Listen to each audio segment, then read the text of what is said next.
وہ لوگ جو کہ اپنی کامیابیاں، اپنی زندگی کی تمام خوشیاں اپنی دونوں آنکھوں سے دیکھتے ہیں، لیکن وہی خوشیاں، وہی کامیابیاں میں نے صرف اپنی ایک آنکھ سے دیکھی۔ پھولوں کا شہر پشاور دہشت گردی کا نشانہ بنا۔ میں اس شہر میں دھماکوں کی گونج میں ہی پلی بڑی ہوں۔ جب جب بلاسٹ کی آواز آتی ہے میری روح کانپ جاتی ہے کہ آج پھر دھماکے کا کوئی متاثرہ ایک ٹانگ والا، ایک ہاتھ والا یا پھر ایک آنکھ والا کہلائے گا۔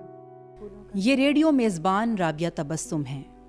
جو 1988 میں خیبر پختونخوا میں دہشت گردی کی ابتدائی لہر کے دوران قصہ بم دھماکے میں اپنی دائیں آنکھ سے محروم ہو گئیں۔ گرمیوں کی ایک شام تھی اور میرے والدہ کے ساتھ بازار جانے کا اتفاق ہوا۔ سب کچھ معمول کے مطابق تھا، لیکن اچانک سے ایک دم سے دھماکہ ہوا اور اس کے نتیجے میں کسی نے یہ نہیں سوچا تھا کہ اچانک سب کچھ بدل جائے، اچانک سے ہم سب کی زندگی اتنی بدل جائے گی، خاص طور پہ میری۔ اندھوناک واقعے کے بعد رابعہ کو مصنوعی آنکھ تو لگا دی گئی، لیکن 3 سال کی کم سن بچی نے اپنی آنے والی زندگی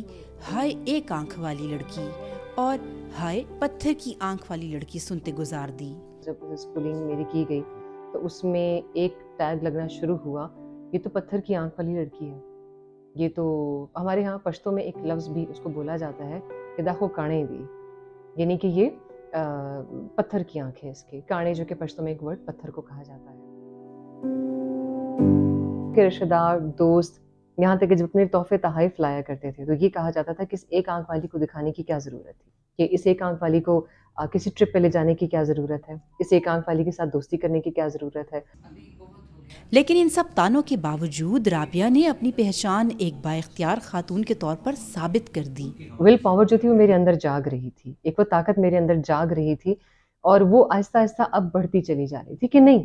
یہی وہ وقت ہے کہ جب مجھے بڑھتے رہنا ہے، مجھے اپنی آنسوں کو کنٹرول رکھنا ہے، میں نے اپنے پیرنٹس کو کنٹرول رکھنا ہے، میں نے اس دنیا کو، اس معاشرے کی وہ تمام تکلیفوں کو، ان کے تانوں کو اپنے آپ سے دور رکھنا ہے۔ جبکہ اگر میں جس وقت کی بات آپ سے کر رہی ہوں اس وقت تو کوئی ٹراما سینٹرز بھی نہیں تھے، اس وقت تو کوئی ایسے کاؤنسلنگ ہومس بھی نہیں تھے کہ جہاں پر کوئی کاؤنسلر ہوتا، کوئی کاؤنسلنگ کی جاتی۔ میں جس ٹراما، جس صدمے میں تھی ادھر مجھے اس تکلیف سے نکالنے والا کوئی ہوتا، لیکن اس وقت صرف میری ول پاور اور میرے پیرنٹس میرے ساتھ تھے، میری والدہ میرے ساتھ تھی کہ بیٹا میں تمہارے ساتھ ہوں، تم نے پڑھنا ہے۔ یہ تو تعلیم حاصل کرتے کرتے ایسے مراحل بیچ میں آئے گی جہاں پہ اسٹیپ بائی اسٹیپ اپنی جو پوزیشنز تھی میں حاصل کرتی چلی گئی، اچھے پوزیشن پہ، اچھے لیولز پہ اپنی اسکولنگ کی، بہت اچھے لیولز پہ اپنا کالج کیا، ماشاءاللہ ہر جگہ پوزیشنز اینڈ ڈگری ہولڈر میں رہی، as a best broadcaster جو ہے ایوارڈز جیتے، بہت ساری ایسی شیلڈس میں نے جیتی، ایسے بہت سارے سرٹیفکیٹس وغیرہ سب کچھ جو میری اپریسیشن ہے میں نے وہ حاصل کی، اور کے پی کے کی میں وہ واحد وائس بنی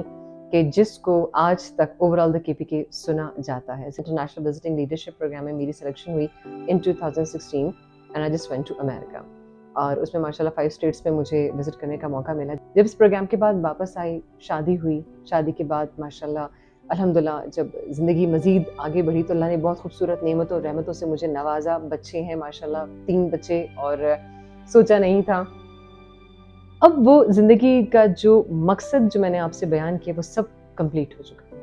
شادی بھی ہوئی، تعلیم بھی حاصل کی، اور آج معاشرے میں یہ وہی لوگ ہیں جو میرے لیے کیا کچھ انہوں نے نہیں کہا، آج وہی سب کچھ کہتے ہیں کہ اس رابعہ تبسم جیسا میری فیملی میں کوئی نہیں۔ رابعہ کو تو اس واقعے کے اثرات سے نکلنے میں ان کی والدہ نے معاونت فراہم کی، تاہم اب خیبر پختونخوا میں سرکاری سطح پر ایسے ٹراما سینٹرز اور ماہر نفسیات مقرر کر دیے گئے ہیں جو خصوصاً بم دھماکے کے متاثرین کی کونسلنگ کر رہے ہیں۔